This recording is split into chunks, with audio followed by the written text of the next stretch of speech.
तो बच्चों आज हम क्लास 10th जियोग्राफी के रिसोर्स एंड डेवलपमेंट चैप्टर के अंतर्गत लैंड रिसोर्सेज टॉपिक को पढ़ने वाले हैं। तो इसमें हम सबसे पहले इम्पॉर्टेंस ऑफ लैंड रिसोर्स को हम समझेंगे। तो डियर स्टूडेंट, लैंड जो एक नेचुरल रिसोर्स है और इसका जो इम्पोर्टेंस बहुत ज़्यादा है, क्योंकि जो है इस पर जो है natural vegetation, wild life, economic activity, transport and communication system सभी इसी पे आधारित है। तो इसके फर्स्ट पॉइंट है it support natural vegetation, wild life, economic activities, transport and communication system.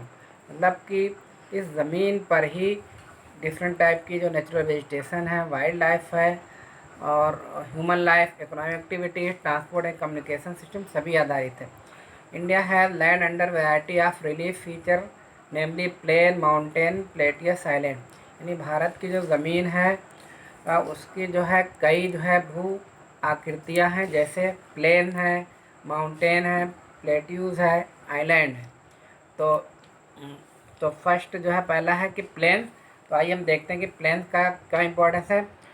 About 43% of land area is plain, यानी कि भारत की जो टोटल सरफेस एरिया है उसका 43% जो है प्लेन है। Which provide facilities for agriculture industry, और ये प्लेन जो है एग्रीकल्चर और इंडस्ट्रीज़ के लिए तरह तरह की जो फैसिलिटीज़ है, सुविधाएं वो प्रदान करती हैं। सेकेंड जो लैंड फीचर है माउंटेन्स है। तो माउंटेन जो है कंट्री के टोटल सरफेस एरिया का 30% है, यानी mountain covers 30% of the total surface area of the country. यानी माउंटेन जो कंट्री के जो टोटल सरफेस एरिया उसका 30% कवर करता है, यानी कि 30% एरिया जो है वो कंट्री का माउंटेन्स है। एंड इंसोर्स पेरेनियल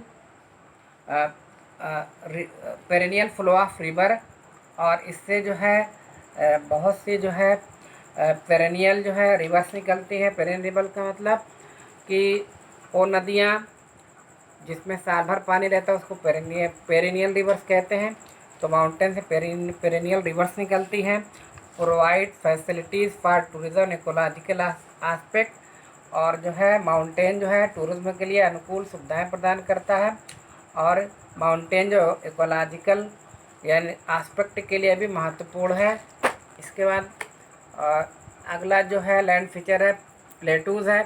तो अबाउट 27% ऑफ द एरिया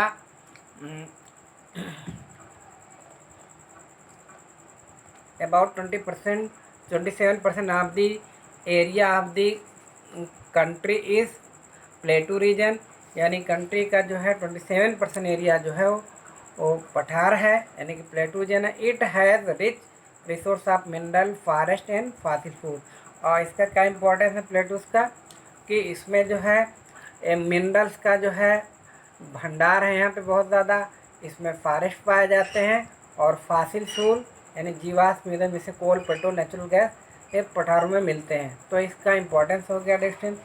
तो आपने देखा कि किस तरीके से प्लेन जो एग्रीकल्चर और इस इंडस्ट्री के लिए सूटेबल है, वहीं माउंटेन जो है उससे जो है पेरेनियल रिवर्स निकलती हैं टूरिज़्म के लिए, और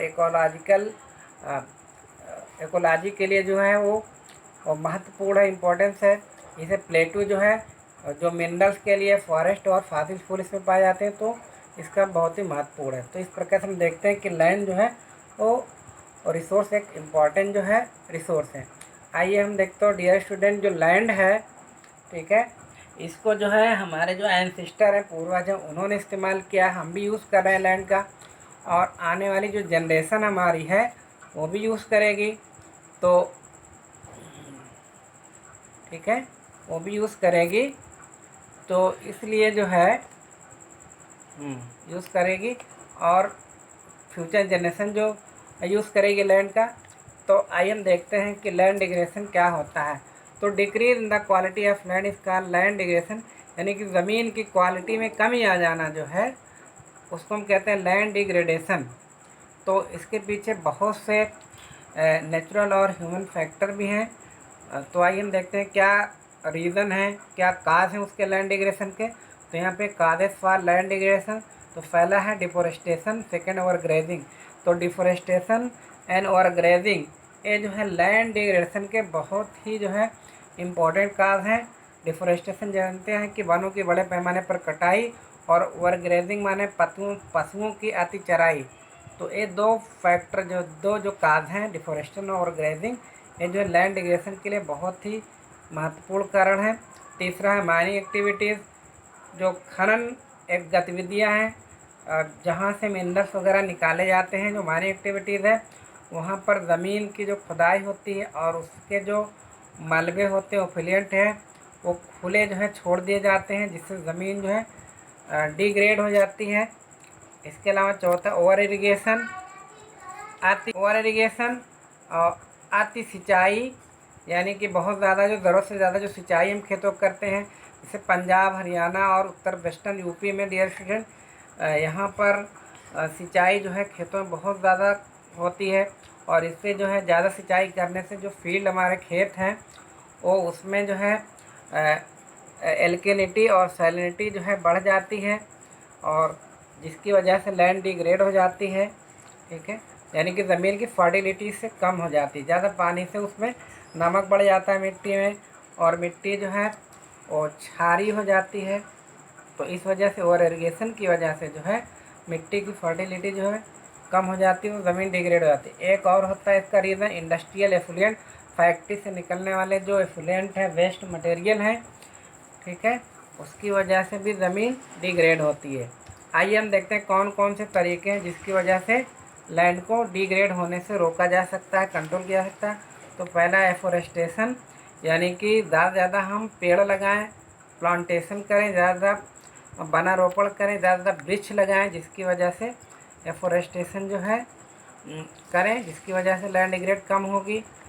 ठीक है, अब दूसरा है प्रॉपर मैनेजमेंट ऑफ ग्रेजिंग, और जो ग्रेजिंग है, ग्रेजिंग का जो है प्रॉपर जो है हम मैनेजमेंट करें, प्रबंध करें, इससे भी है ज़मीन को डिग्रेड होने से बचाया जा सकता है।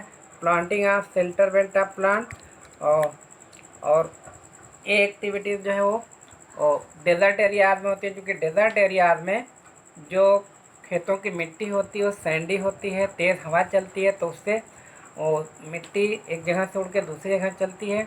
तो इसके लिए हम क्या करते हैं, खेत के चारों तरफ पेड़ लगा देते हैं, जिससे वो हवा के झोंकों को रोकते हैं। ठीक है, तो इस वजह से जो है वहाँ पे ज़मीन डिग्रेड नहीं होती है। जैसे सपोज़ करो यहाँ पे ये है, ये हमारा फील्ड है, तो इसके यहाँ चारों तरफ जो है हम क्या करते हैं, प्लांट लगा देंगे इस तरीके से। ठीक है, तो ये हवाओं की जो है जो तेज़ झोंका होता है उसको रोक लेते हैं, तो मिट्टी नहीं उड़ पाएगी, जिसको हम कहते हैं चारों तरफ जो खेत के चारों तरफ जब प्लांट लगाते हैं, पेड़ लगाते हैं, उसको हम क्या कहते हैं, planting of shelter belt of plant. और चौथा जो है कंट्रोल ऑफ माइनिंग एक्टिविटीज़, जो हमारी जो माइनिंग खनन की गतिविधियाँ हैं उस पर थोड़ा सा हम अगर कंट्रोल करें, बंद तो नहीं कर सकते लेकिन कंट्रोल कर देंगे, तो हम लैंड डिग्रेड होने से बचा जा सकता है। तो डियर स्टूडेंट, कुछ लैंड को डिग्रेड को कंट्रोल करने के कुछ जो तरीके थे, वेद माने तरीके होते हैं। तो डियर स्टूडेंट, इतना आने वाले लेक्चर में हम पढ़ेंगे टाइप ऑफ सॉइल और सॉइल फॉर्मेशन पढ़ेंगे।